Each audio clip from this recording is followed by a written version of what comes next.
Welcome to the Psychedelia Podcast, where we talk about the third wave of psychedelics. Through our many wide-ranging conversations with scientists, policymakers, entrepreneurs, and event organizers, we bring you an exclusive look into the many minds of the psychedelic world. It's time to let the word out about psychedelics and how they can be used as tools to benefit both the individual and the community. Welcome to the third wave. Hey, listeners, and welcome back to the Psychedelia Podcast. We have another excellent guest for you today. Her name is Gay Dillingham, and she is the director, producer, and filmmaker of the documentary Dying to Know, which is a historic film that covers 80 years of footage and freshly addresses some of our most pressing contemporary taboos of death and drugs with consciousness and love. And so today we're going to dig into this film and hear Gay's story about why she made this film. We're going to talk about death and the concept of death and the role that psychedelics play in helping us to contemplate the edge that we all will end up one day going to. So Gay, thank you so much for joining us. Thank you for having me. It's great to have you here. Yeah, we spoke we spoke in late November, I believe, for the first time. Me and Zach had discussed a few things about this documentary, and at that point, you had shared the film with me, and I went and I watched it, and I was really blown away by the subject material and how meaningful and how much emotion it really drew out of me. So I just wanted to really thank you, first of all, for putting this film together and producing this and creating this. Well, thank you for being here now and really taking this story in. And I'm going to tell the full title of the film because it's Dying to Know, Ram Dass and Timothy Leary. So it's a portrait of a relationship. So it's a beautiful human scale story that addresses these deep taboos and things in our human landscape that are not so easy to tackle or touch or talk about, but we're all wanting to, we're all dying to, if you know what I mean. Mm-hmm. And I find that through these guys, they are able to approach freshly death and rebirth as a psychological transformation, and also drugs as a possible vehicle, drugs, but I say, in fact, medicine, psychedelics, as a tool for practicing that psychological death and rebirth. And these two guys had a real role to play in bringing these medicines to the West. So that's where this film was birthed in 1995, at least for me. And yeah, it's been a nice long journey and one that's been kept feeding me. So I kept working on it, and it's now been out theatrically. And so we'll talk more about that as we go. How's that? Yeah. And so 20 years, that's a considerable amount of time. Can you tell us a little bit about preceding that? Why this film? Why this relationship? Why this subject? And how has that really developed over the last 20 years as you've put this film together? Good. Thank you. Good question. Well, in some ways, I've been answering that question now for 20 years or more. And let's see, I think the topics were really kind of seminal or personal to me. When I was 17, I lost a brother who was 20 in a car accident, who I just adored. It was kind of the center of my world. So it kind of brought me to my knees and kind of broke me open, helped me start growing up a little sooner than I would have otherwise, I think, or growing deeper perhaps. And I saw death as both a tragedy, but as a doorway. And I also saw how upside down our culture had become in the process, which everyone's going to do. It's a natural cycle, death and rebirth. So I started becoming fascinated with that. Not only death of the body, but psychological death and rebirth. And these two men had such fresh approaches because they were the psychologists in the early 60s at Harvard who started experimenting with psilocybin with graduate students and felt that they had found the elixir as psychologists and then as beyond psychology. And in many ways, it's kind of what broke open the 60s from the kind of 50s, the more somewhat repressed 50s. And I felt that their story, their relationship for me reflected that breaking open, that time when our society kind of went from being a square to a circle, or however you want to metaphorically look at it. And, I got to meet, I'll just kind of tell you a little bit of the genesis of it. I'd seen Timothy once in the 80s when he was doing his college circuit promoting LSD. At that time was Leary software design, and he was a big pioneer in the cyber world as well. But in college, and I was in college at the time, I thought it was interesting, but I didn't really see Tim the man. I saw the showman, the ego. And I wasn't all that impressed. Before that, I was 14 years old, and I was listening to my brother get in trouble for driving 2 hours into the city to see Timothy after he'd gotten out of prison because he was giving a talk in Oklahoma City. And I thought, that's the first time I ever heard his name. And I thought, I wonder why Matt was so, risked this. Not that my parents were real disciplinarians, but so later on it sort of evolved. And by the time, and like I said, the first time I saw Tim didn't really, open my world that much. But to spend 20 years on a project, clearly I became, really deeply interested and curious. And as Tim was dying, it was 1995, he'd just announced in the media he was dying. And I was having dinner with a few other friends in the film business. They were all three older than I was, and they were real baby boomers. I was kind of on the edge of that, the tweener, and born in 65. So we said, this is a historical moment. Leary's dying. What could we do? It would be interesting. And Andrew Ungerleider at the time came up with this idea to bring Ram Dass down from the Bay Area because he knew enough about their relationship, which I didn't at the time. And somehow we decided I would direct it. And that kind of was a critical decision because I was the one that was the younger and came in with somewhat beginner's mind, even though I was deeply affected by this time and generation. In many ways came through the death door because I had a brother that had died. I had also used this medicine at that time to heal myself as I was trying to grieve, and read the Tibetan Book of the Dead at the time, as well as the Psychedelic Experience, which was Leary and Richard Alpert and Ralph Metzner's book based on the Tibetan Book of the Dead. It was called the Psychedelic Experience. So they had identified psychedelics as a way to pre-experiencing these bardos that we go through from life to death, both the body, but the psychological bardos as well. So we called Ram Dass, we called Timothy, we sent him a certificate from Jack Kevorkian, who was the, he was the doctor from Michigan, I believe, wasn't he? Yeah, he was the death assisted doctor. Suicide. Yeah. Right. So we gave him the certificate to Jack Kevorkian, which he thought was really funny. So he got it. So he said, sure, come on over. And brought Ram Dass down. Later on, we realized many, many, many years later that Andrew Ungerleider and he are cousins, Richard Alpert.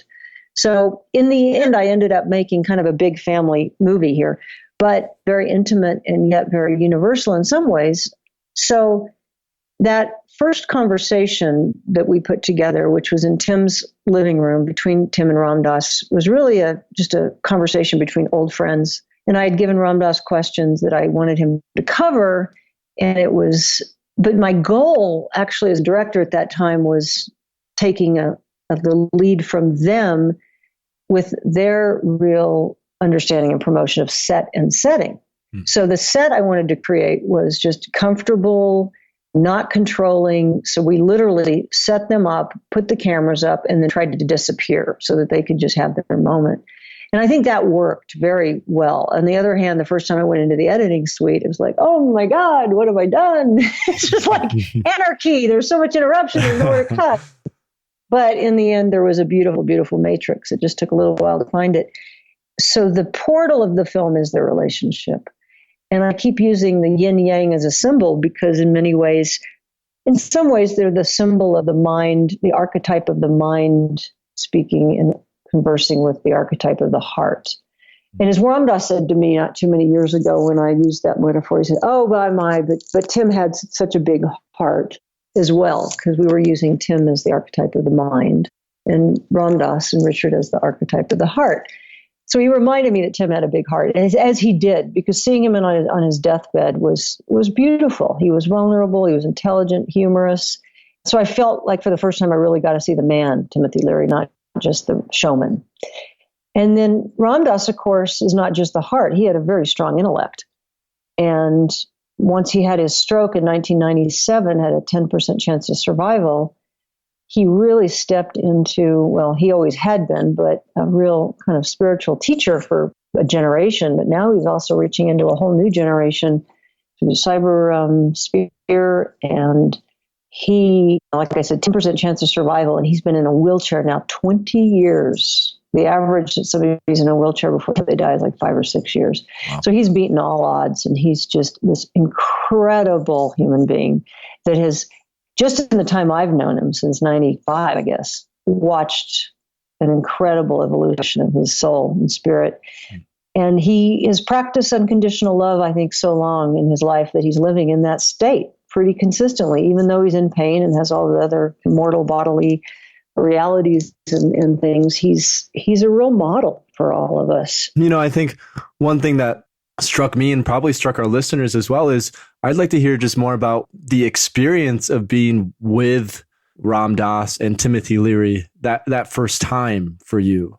These are two of, especially now in what we're seeing in this reemergence of psychedelics and really coming into mainstream culture as more and more research comes out, as we hear more and more business leaders and thought leaders, specifically from Silicon Valley, advocating or talking about psychedelics at least. You know, I think we owe a huge debt or a huge amount of gratitude to what both Timothy Leary and Richard Alpert did in the 1960s. And so what was that experience like, being in the presence of those two luminaries in many ways? Well, I'm glad you queued it up like that, because for a long time, not everybody saw it that way. I mean, quite frankly, let me just say that I started this project without any agenda. I was not out to glorify or demonize either one of these men. I was fascinated by them because all I had inherited from my media culture was caricatures of these two men. And who I really got to know and meet and kind of evolve with were these really beautiful men, these human. And so what attracted me was the human story.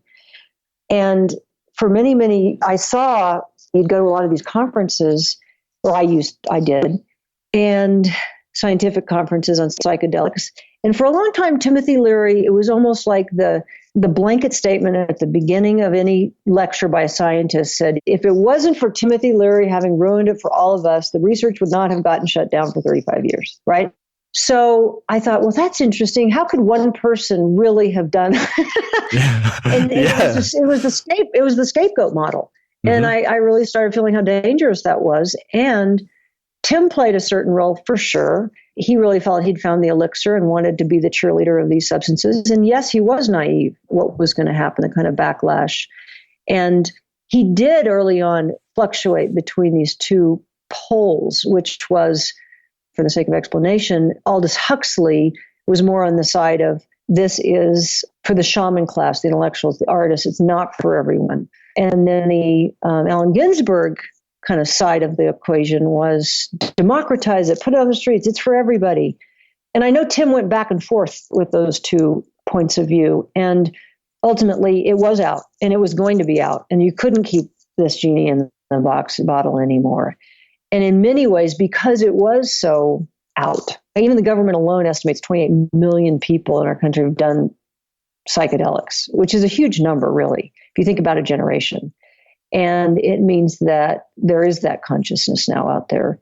And that's, I think, why this research has been funded privately at Johns Hopkins University, at NYU, and UCLA, for a while at UNM in New Mexico here.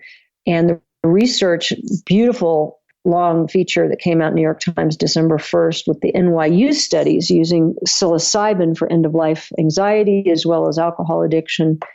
And they've had incredible success with these two studies, longitudinal studies. And those scientists have seen the film. They actually came out with me in New York when we played there, and are really supportive and really believe, really appreciate seeing the history and so forth. And the kind of conversations we're trying to have in the post-screening conversations around our modern campfire here is how to continue with this medicine in a world that has signed up for a lot of pharmaceutical solutions. And yet we're really having a crisis of the spirit. And these medicines speak pretty profoundly to that if used well and thoughtfully. So I'm encouraged, and I'm really seeing our conversations deepen And that's how I'm trying to use this particular story in this particular film. And we do have an Indiegogo campaign going right now just to fund that part of the community engagement. It also enables me to give a stream of the film, tax deductible right now. Eventually we're going to, let it be out digitally everywhere, but it is not yet, because I really wanted to encourage and, what's the word? Kind of force people into the theatrical experience, so that in a world where we're so distracted by everything, whether it's on your computer, your phone, whatever, your home, it's hard to watch a movie and stay present or really engage a story. But in a theater, you turn your phone off, you're present with other people, you're being here now, and you're absorbing in a way that you don't get to otherwise. So we've had some incredible experiences. We've been in 80 different cities around the country, and then most of those having these beautiful post-screening conversations. And through our website, you can go sign up with your city to do a screening as well through the Gather, the theatrical on demand model. And we'll definitely provide all those details as well in the show notes. So if any of the listeners are listening through iTunes, for example, if they go to our website, they'll be able to find all those links, including the Indiegogo campaign. And we've even had a couple discussions at the end of November, just in terms of as well, like engaging psychedelic societies. And there are more and more of these psychedelic societies that are popping up all over the States, and getting people together that way and doing screenings. So if anyone is listening to this who is part of a psychedelic society or who runs a psychedelic society, from my personal perspective, this is an excellent film to base a dialogue off of about death and about our elders in the psychedelic world and what they've meant and what they continue to mean to us as we do push towards this new frontier of hopefully eventual, psychedelic legalization. So yeah, thank you for sharing that. And with what you just mentioned, you mentioned this concept of absorbing. And again, I want to get back, because I think I still would like to hear more about that story of, when you were with Timothy and Ram that first time. What was it like for you to absorb? What was it like for you to be in the presence of those two? Well, first of all, it was just a very uplifting, inspiring, fun. I mean, there was just so much laughter and meaning, from deep to profound. Together, they were so dynamic, and they had so much love for each other. And as Tim said at the end of the interview, thank you for bringing us together so we can make love in public. And, they had this incredibly dynamic relationship without it being romantic or physical. Ram Dass is gay and talks about that in the film, which he had not really publicly talked about before. And Tim was not. So this was but this was a love affair of the soul. And that relationship then affected a whole generation, and it's still kind of expanding from there. So being around these two guys, it was interesting. First of all, having to wade through the caricatures that I'd been kind of handed to me, to see the real men that were in front of me, and also all the references they were making. Some of them at the time I didn't get or understand, and later I had to go deep, dig and research, and what did they mean by that? And then I'd go look in the archives. And so for me, that's why this film made me as much as I made it. I then got to go find out, and the more I dug, the more interesting it got. And most things, if something holds your attention that long, it should be fairly good. But there was definitely moments where I thought, I'm just absolutely crazy. This story's already been told. Why am I so obsessed with this? But in the end, I think this was a different story, the way I was trying to tell it. And being with them, I will say that, Tim died quickly. I mean, it was 95. He died May of 96. Mm-hmm. He was very generous to me. He would always invite me in, was always, I don't know, he quickly trusted me. There was another documentary being done at the end of his life, which I won't even say what it was because it didn't turn out so great and it was hard for him. But I also had some kind of guilty feelings over the years because my life took over. I had a lot of other things I had to attend to besides filmmaking. And I started feeling bad I wasn't finishing the film. And at the end of the day, I'd come back to Ram Dass throughout the years. And he was to watch his growth and changes, we almost lost him. So that was scary back in 97. But one time I said, I really have to hand this to someone else to finish because I just can't get it finished. I just don't have the bandwidth. Because when you do something like this, you do have to disappear into it. You cannot be doing other things, really. And he went into his silent, closed his eyes and went into the place where he really, feels things out.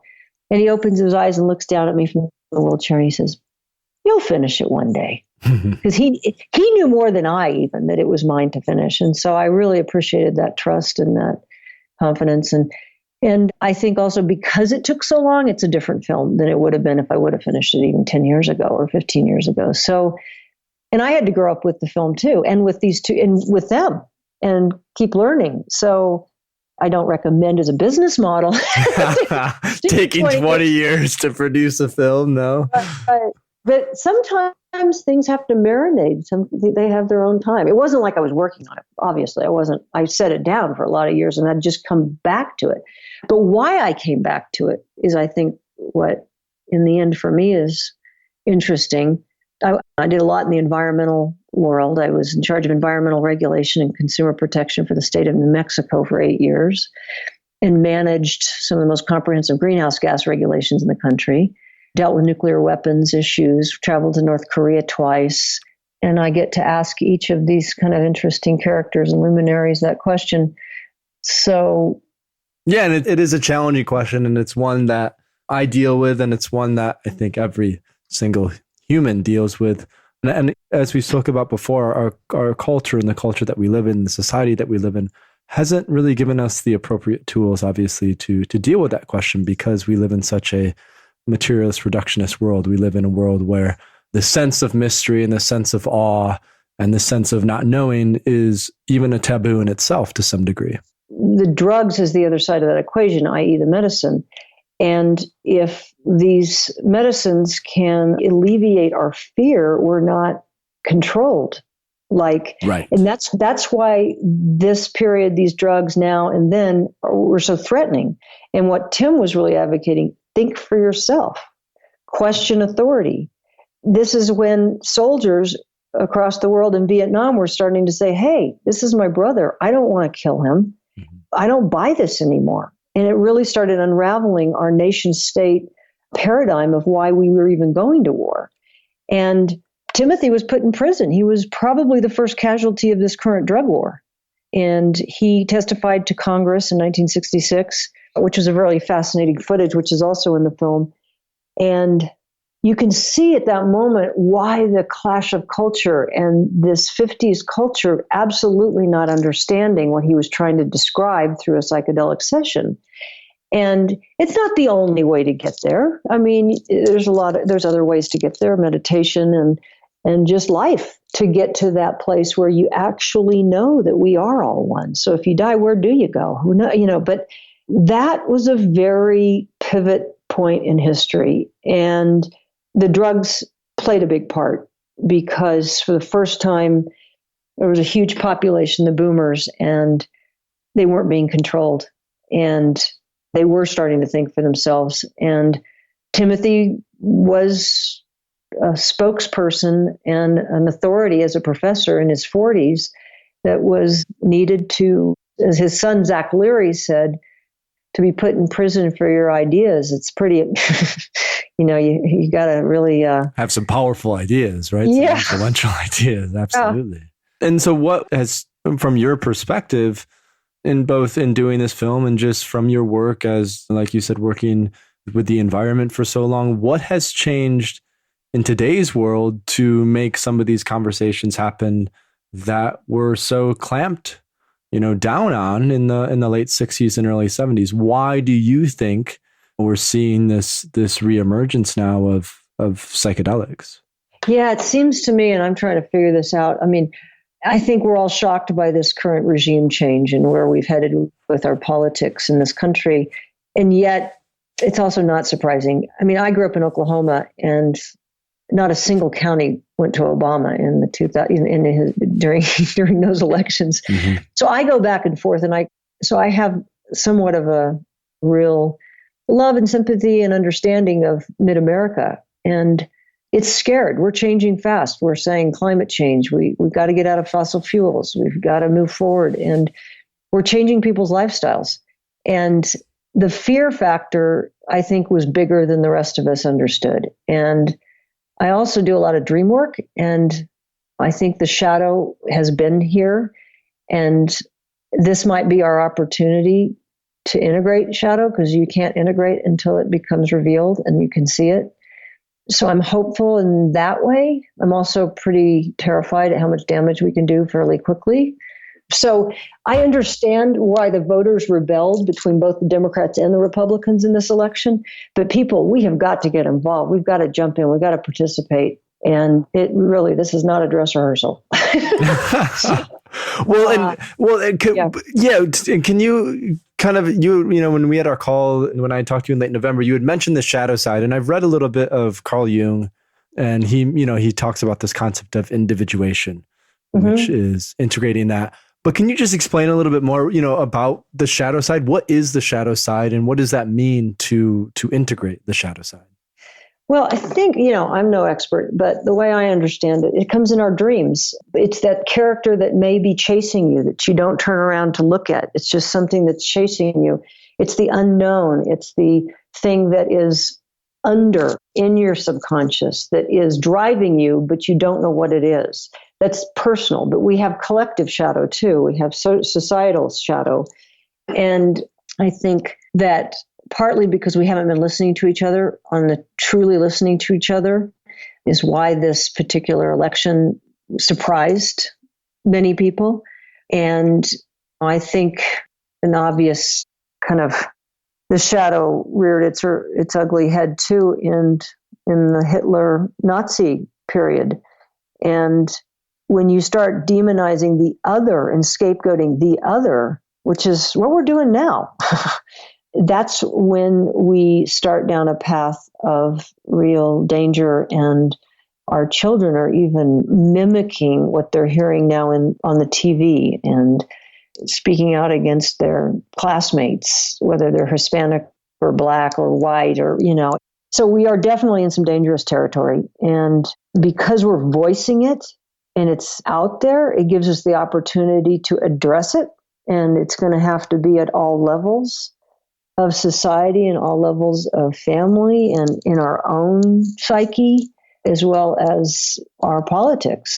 Absolutely. And I think when you're talking about this, the side of the shadow side, the side of now the necessity to engage, the side of now that we are actually looking at what's been haunting us, that we now have to face it, that we now have to get together. It reminds me of an essay that I read by Charles Eisenstein, who is the author of a book called Sacred Economics.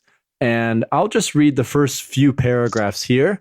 I don't want to read the entire thing, but talking about this really reminded me of that. I'll link to the full essay in the comments as well. But I'm going to read the first 3 paragraphs. And It's basically what he says is normal is coming unhinged.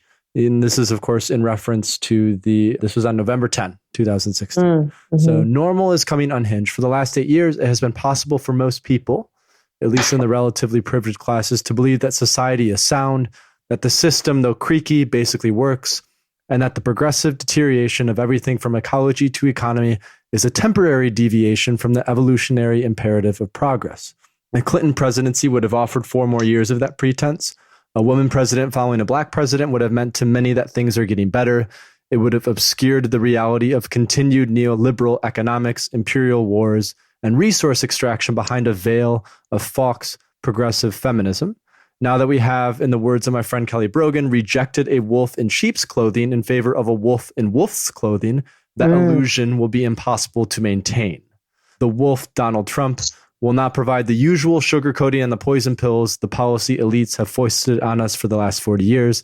The prison industrial complex, the endless wars, the surveillance state, the pipelines, the nuclear weapons expansion were easier for liberals to swallow when they came with a dose, albeit grudging, of LGBTQ rights under an African-American president. And he goes on then to talk about continuing this. So when you, and I'm going to link to the full essay because I highly recommend everyone. Oh my God, brilliant. Because it is a really good essay. And Charles Eisenstein in general is one of my favorite writers. But talking about that shadow side, right? The necessity to face it and the necessity to come to terms with it. Of course, then also it comes right back to the conversation that we've been having before as well of, what this film is about in some ways. It's having to come to terms with death. It's having to face death. Yeah. So let me just add something right there, because I'm so glad you read that. That was brilliant. And I did a terrible job earlier of trying to say, what is the shadow and what do I mean? It's actually pretty practical. Whether you're in a psychedelic state and you come up to that, because some people say, oh, a bad trip. Well, most trips have a period where you get squeezed and you're challenged and you have to break through. And if you break through, you get to a beautiful liberation on the other side of it, right? Mm-hmm. And that happens in the dream state too. We have the set and setting and the action and whatever the psyche is dealing with in that dream. And usually no matter how many vignettes or dreams you have in a night, they're all the same kind of issue in your psyche. But there's always that place that you come up, not always, but often you come up to this place where you stop. There's fear, there's death, there's something that's blocking you. And most of us stop at that place, whether it's in a psychedelic session or in a dream. And if we could practice breaking through that, in the dream world, it might be, oh, here's this animal, but it's okay. Let the animal eat you. Then you transform into something else, and there's an answer and some other beauty on the other side of it. Or you die, what you think is you die, but you actually then transform it into something else. So in the psychedelic session, just breaking through those places that are so fearful, and it's natural to be fearful. So that's why I guess I'm very hopeful, because at the same time feel like we're going backwards, we're actually have potentially more tools to help us. So that's an excellent way of putting it, by facing it, by accepting as it is, instead of trying to run away from it. We can, I think, come to grips with what we're actually dealing with. I mean, both if we're talking about dream work and the shadow side, but also on a more concrete, realistic basis with the discussion about the political climate at the moment, and do what's necessary, or whatever is necessary, to be able to, like you said, reemerge and retransform as not a new, but a healthier, a more cohesive community of individuals and of people. Yeah, I think you've hit it right in the dot. Absolutely. So let's roll back a little bit. I would like to hear a little bit more just about this documentary, about, I would like to talk a little bit more about this concept of death and this concept of dying. And maybe if you could just tell us a little bit about the process of filming it. So you obviously spoke about when you had Timothy and Ram Dass together about 20 years ago in 1995 when you first shot that footage. Was that then the only live footage that you shot with them? Did you? No. Pretty much everything since 95 was the footage I shot. So 95 was the dialogue between the two of them. And then I went back to Tim before he passed away in May and had the single interview with him. And then he passed, did the funeral, and all, which was incredible. And then there was a narrow window actually after Tim had died, but before Ram Dass had his stroke. So that single interview with Ram Dass in the film is in that window of time. Mm. So that first footage was 95 and 96. Then I set the film down for a long time. Ram Dass was recovering. I had more death in my family, all kinds of things. And then I came back to Ram Dass in about 2002, 2003 and did some more footage. Again, 2009, 10. Well, I saw him in between then, but I wasn't shooting. And then I didn't do all the ancillary film interviews until like 2011, 12. But so that's kind of the process of it. But I also wanted to ask you, if you don't mind, where did the film leave you? Where did it take you? What was your experience watching it? That's a really good question. I think for me, death has always been something that has really been on my mind since my first psychedelic experience when I was 19. And it's a concept that still comes up from time to time. So like you, I also was raised in a fairly conservative Christian home, attending church every Sunday. Like you, I live from Grand Rapids, Michigan, which is a very conservative part of the United States.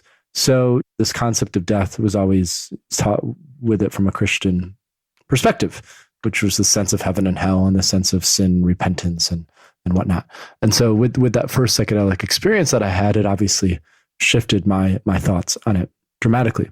in terms of how I perceive death and in terms of how I perceive the process of dying. And as well as I began to read more and more about things like the mystical experience and reading books like the Tibetan Book of the Dead, it gave me different perspectives on it. And so I think watching this film put me back into that transition in my life, put me back into that transition of going into some of my psychedelic experiences themselves and understanding what death meant to me in those. And then seeing that play out between these characters, between Ram Dass and Timothy Leary.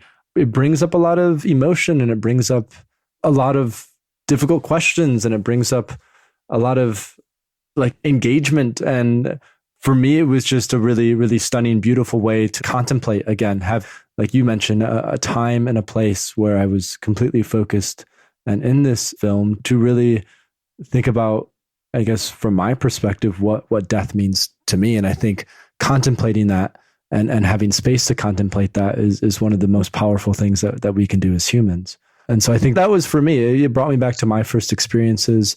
It brought me back. Of course, I've read extensively about Timothy Leary and Ram Dass. And so to see these characters in that light, in a very vulnerable light, I thought was powerful. Yeah, I just thought it was a beautiful, moving piece. And I think that's probably the best way for me to describe what it did for me. Mm-hmm. Good. I had this, it's interesting because some people say, oh, the baby boomers are an obvious audience for this. But, I have a lot of people, whether they're young people interested in psychedelics, but young people that have no clue who these guys are, that have nothing to do with psychedelics. This young Spanish girl who was 18 years old said to me after the film, she said, "This film makes me want to live more and love more." And that really made me happy. Yeah. And I think that's then another really good way of putting it is, again, from my personal perspective, the psychedelic experience, it brings you into this process of rebirth and reemergence and rejuvenation.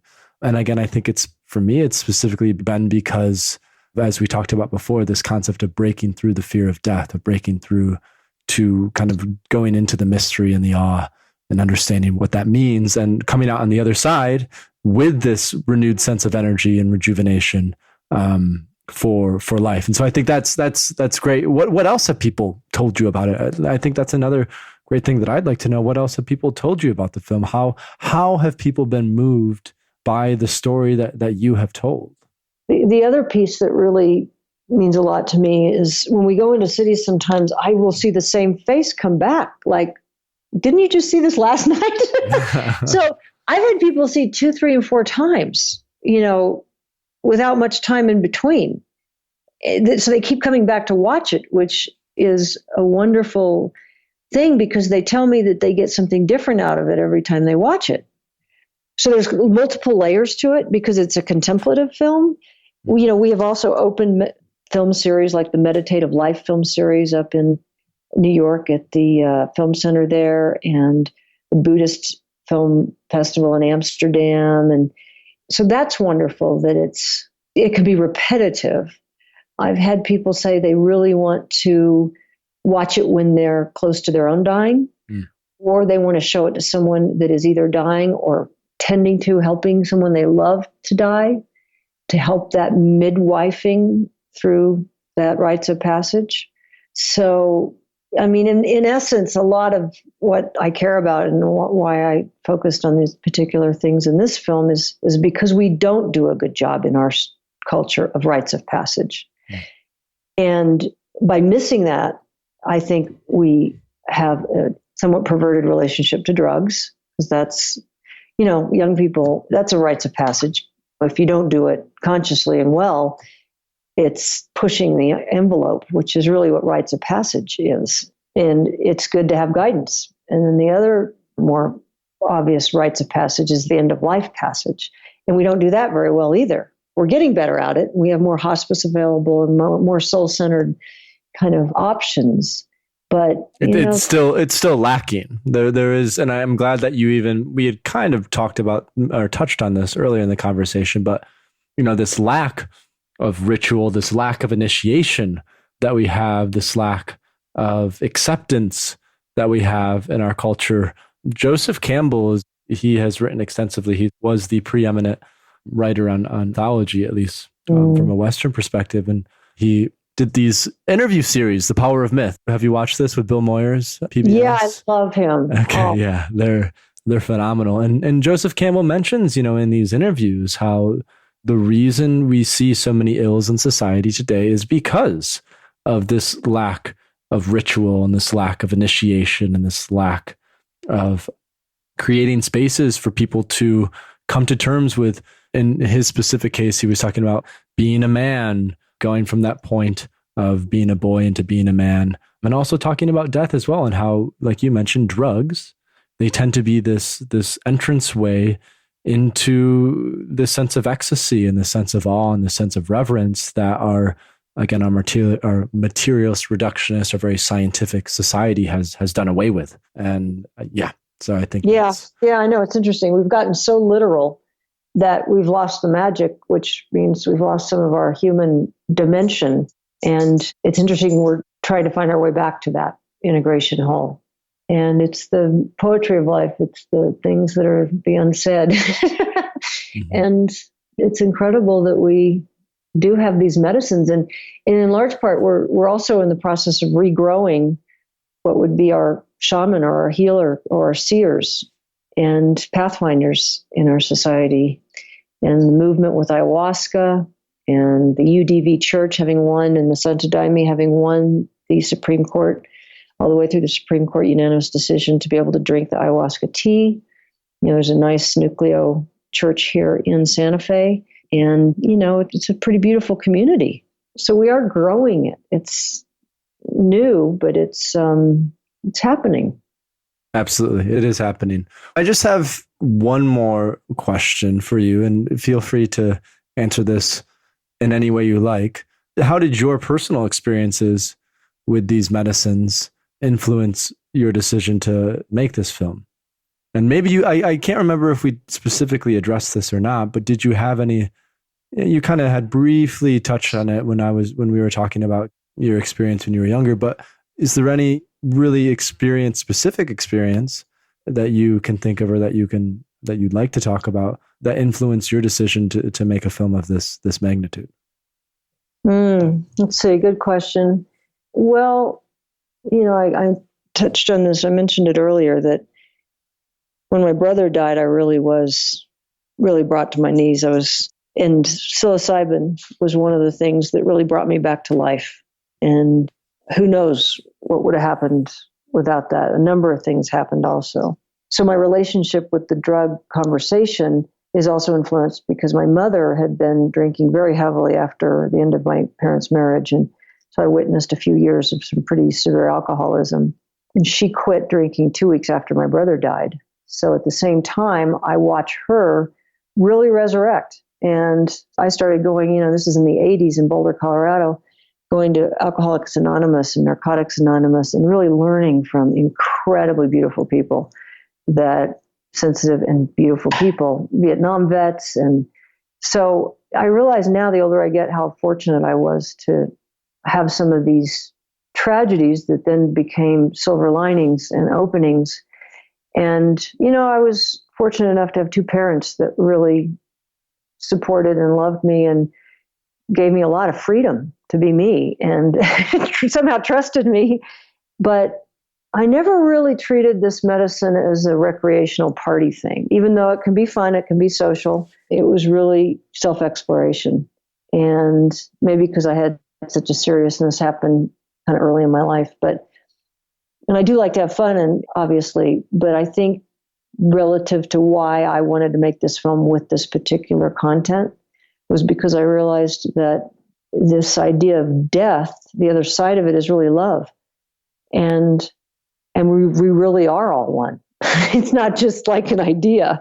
So feeling that and really practicing that with each other is so rewarding. And so wherever I have the chance to bring these conversations about, in many ways, the conversation that started at dinner the night Tim announced he was dying in the media, then became a conversation between Tim and Ramdas that we filmed. And so we're carrying that conversation as a filmmaking team. We're carrying that conversation now out to others to say, let's carry on the conversation. So I also just want to give a big shout out to all the incredible people that made this film possible. Obviously, it takes a village. Executive producers that put money in, believed in this. My editor that worked with me, put up with me, David Leach. Sound composer Steve Postel, brilliant composer. Visual people that Dustin Lindblad and Colin Gill, who I'd always had that mandala in this particular interface in my mind, but tried to do it and it felt too computerized and too synthetic. So Dustin, this beautiful illustrator, drew all these mandalas out, and then we started animating them. So that was fun. And gosh, there's so many people to thank. And Robert Redford, bless his heart, to get his attention, the master storyteller. And I'd worked with him before a little bit on the environmental front, and he'd narrated an earlier documentary I did on radioactive waste. But I saw him at his wife's opening, and he was still in the rough cut stage with my voice as a narrator and, still pretty rough. Mm-hmm. And I just said, hey, would you mind looking at my documentary like 1,000 other people asked him? And he said yes, because he knew these two guys and they had actually impacted him. And Ram Dass really did help him out at one stage in his life. So first of all, he and Billy, his wife, watched the film, and he calls me the next day and just kind of talked for 10 or 15 minutes and really understood the film and what I was trying to do. And I was just stunned, because I actually had not thought of asking him to narrate. I thought I needed a woman's voice to balance the male story. So I was complaining Susan Sarandon had not called back. But he said, yeah, she's busy. So I said, well, how do you feel about it? Anyway, but he narrated the film. But more than narrating the film, he sat with me in my little hot office one summer day with notes and the transcripts, and really helped me with story structure and gave me his notes. And I went into it a little skeptical, I'm embarrassed to say, because I wasn't sure if he understood what I was doing. I thought he might be more interested in the biographies than really what I was trying to do, which was a fresh look at death, rebirth, and all of that other stuff. But he was so spot on. What a master. Oh my God. I agreed with 95% of what he said, and I executed on probably 90% of it. So to get, obviously, and it's not like I looked at him at one point, I said, you are worth every penny. I wasn't able to pay him for his brilliance. So just people that believed in it, that have lent their hearts and minds and money and everything. I just am eternally grateful. So thank you for letting me take a moment to say that. Well, and thank you for paying tribute to them. I think saying those names out loud is important. I was at the Horizons conference in October, and Bob Jesse, who heads up the Council of Spiritual Practices. I've heard about him. I want to meet him. Yeah, Bob, I haven't met him, but just the talk he gave at Horizons was phenomenal. And before he started his talk, he publicly acknowledged some of his mentors and leaders, including Houston Smith, who we had spoken about earlier. And this is back in October during the conference. Okay. And so I think providing that space to let people do that, I think, is very powerful and impactful. So thank you for acknowledging those people, and thank you for mentioning them. And, Gay, thank you for your work in putting this film together. Just from my own personal perspective, it was a really moving piece, and you did a phenomenal job. So that means a lot to me. Thank you very much. It put me together. Yeah. Good to hear. Good. Well, so you guys are running an Indiegogo campaign at the moment. So what's the URL in terms of why are we doing that? Yeah. Well, first of all, our website, you can get to the indie from that as well. So dyingtoknowmovie.com is our website. And then the Indiegogo campaign is up for about another maybe 28 days or something like that, maybe a month. And the idea, what we really want to do is keep the community engagement going, keep these post-screening conversations going. So I invite luminaries in from each community where we're showing it, whether they intersect drug policy or end of life, hospice, various people that from that community to come facilitate a post-screening conversation. And that's been working really well. It's really sweet. Some of them I get to go to, or one of the filmmakers, one of our team gets to, like Zach Leary. But a lot of times we just invite people in and they do it without us. And that's great. So this Indiegogo campaign also allows me to, and it's all charitable, tax deductible, which is cool. And I can give a stream of the film now before it's commercially available, which I'm not sure exactly when that is going to be. So if you go to our Indiegogo campaign for $25, you get the stream and thank yous. And then there's other wonderful perks, including some signed stuff from Ram Dass and various. And you can also gift you can get a discount to gift 5 different streams to friends or whoever you'd like to give them to. And that is tax deductible, which is nice. So, yeah, I just, back to this idea of the modern campfire, I think this is where we tell our stories. Film is how we tell our stories. And it's nice to have focused time together. And we want to keep that going. So that's why we're doing the Indiegogo. Absolutely. So dyingtoknowmovie.com. And I would highly recommend, everyone who is listening to this to go and both support the Indiegogo campaign and watch this film as soon as possible, because it will be a moving film for whoever watches it. So, well, thank you, Paul. This has been a real treat to just hang and chat with you. Yeah, it's been great to chat with you as well. So thank you so much for taking your time with us, and thank you so much for being on here. And it's been a real pleasure. Cool. Well, thanks to all your listeners and friends out there on your podcast. So stay in touch. Keep the faith. Thanks for listening to the Psychedelia Podcast with Paul Austin. Want more psychedelic information? Go to our website at thethirdwave.co and register for our email list and newsletter.